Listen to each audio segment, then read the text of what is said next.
تعصب اور حسد۔ ایک آدمی کے اندر اگر اپنے گروپ کے بارے میں، اپنی جماعت کے بارے میں، اپنی قوم کے بارے میں، یا اپنے نسل کے بارے میں، اپنی خاندان کے بارے میں اگر اس کو تعصب پیدا ہو جائے تو ایسا آدمی، تعصب ایک بری صفت ہے جو حق بات کے قبول کرنے میں رکاوٹ بنتی ہے۔ ایک آدمی جب یہ فرق کرنے لگے کہ جو میرا آدمی بولے گا وہ ہم مانیں گے، تمہارا آدمی بولے گا وہ نہیں مانیں گے، تو اپنے اور پرائے کا فرق، اس کو تعصب کہا جاتا ہے، اور اسلام اس کو پسند نہیں کرتا ہے۔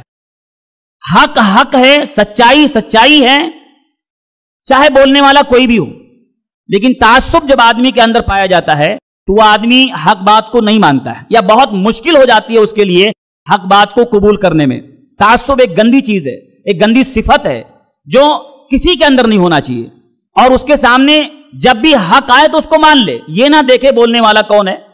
تو تعصب بھی یہ روک دیتی ہے حق بات کے قبول کرنے میں۔ کتنے لوگ آپ ان کے سامنے آپ سچائی پیش کریں، حق بات بتائیں، دلیل دیں قرآن اور حدیث کی، لیکن وہ اس لیے نہیں مانتے ہیں کیونکہ آپ ان کی جماعت کے نہیں ہیں، آپ ان کے گروپ کے نہیں ہیں، آپ ان کے جو ان کی جماعت ہے، جو ان کا گروپ ہے، آپ اس میں نہیں آتے ہیں۔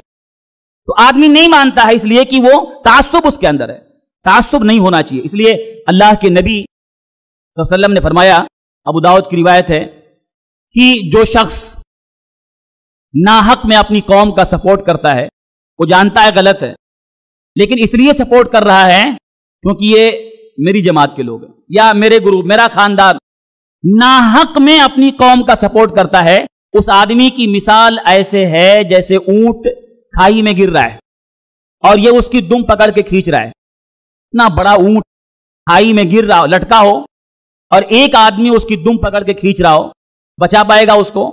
نہیں بچا پائے گا۔ تو جہاں اونٹ جائے گا وہاں پکڑنے والا بھی جائے گا۔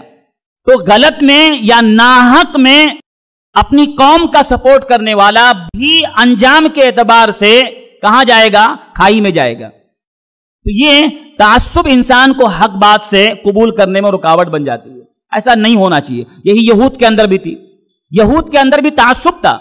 ان کے سامنے سچائی آئی، اللہ کے نبی صلی اللہ علیہ وسلم نے حق بات پیش کیا ان کے لیے، ان کے سامنے پیش کیا، انہوں نے اپنی کتابوں میں پڑھا بھی تھا ایک نبی آنے والے، سب ان کو معلوم تھا، نبی کو پہچانتے بھی تھے، وہ یعرفونہ کما یعرفون ابناءہم، وہ لوگ نبی کو ایسے ہی پہچانتے تھے جیسے اپنے بیٹوں کو پہچانتے تھے۔